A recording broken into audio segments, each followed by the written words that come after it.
bienvenue dans ce nouveau tutoriel. Aujourd'hui, je vous propose de regarder ensemble comment utiliser ou réutiliser une roue aléatoire que vous avez peut-être déjà, que vous utilisez déjà quotidiennement dans votre classe, qui est redoutablement efficace pour dynamiser vos séances et proposer des exercices d'entraînement ludiques.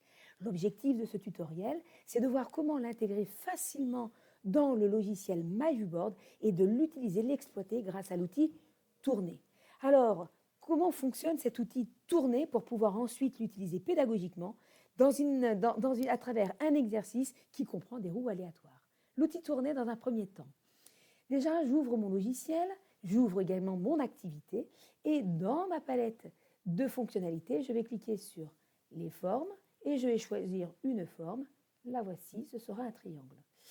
De là, je vais de nouveau sélectionner mon triangle et un menu contextuel apparaît et je vais m'attarder tout simplement ici, je m'attarde dessus, sur l'outil Tourner.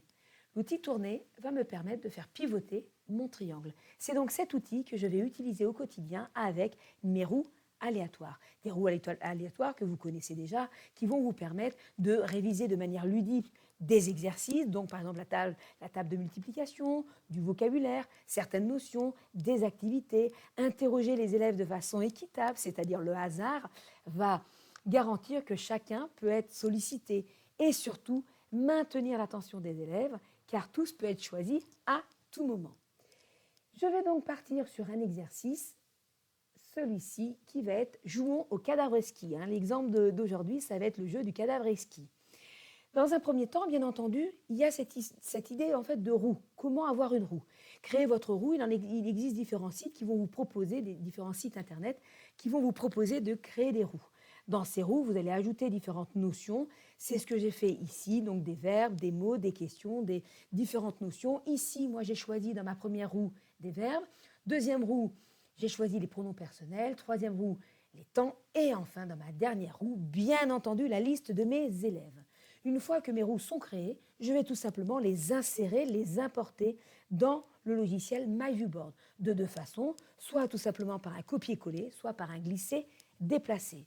Puis, une fois que je suis à ce stade, je vais donc sélectionner mes roues, je retrouve le menu contextuel et je vais cliquer sur Tourner.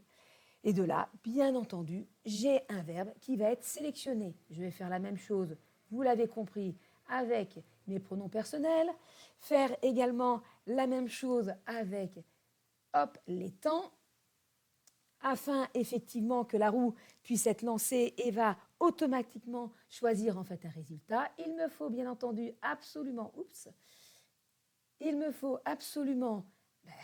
élève, parce que sinon je ne vois pas comment je vais pouvoir choisir qui va réaliser mon exercice. Et donc c'est Adélaïde qui va donc trouver en fait, réaliser une phrase. L'idée de la roue sélectionne donc un élève, un temps, un pronom, un verbe. Et donc l'élève, Adélaïde, doit alors produire une phrase qui correspondant aux éléments tirés au sort. Une phrase à l'imparfait, on, avec le pronom personnel on, et bien entendu le verbe choisi, c'est voyager. Donc vous l'avez compris, grâce à la roue tournée dans MyViewBoard, la roue aléatoire devient simple, rapide, ludique à utiliser et tous les élèves ont la même chance d'être interrogés car l'attention est maintenue tout au long de l'activité. Et vous avez vu, c'est un excellent moyen de rendre vos séances plus interactives et motivantes et c'est extrêmement simple. Voilà, merci d'avoir visionné cette vidéo. Pour toute question, retrouvez-nous sur les réseaux sociaux et à très bientôt pour une nouvelle astuce. Et surtout, restez connectés pour ne rien manquer. Très bonne journée à vous.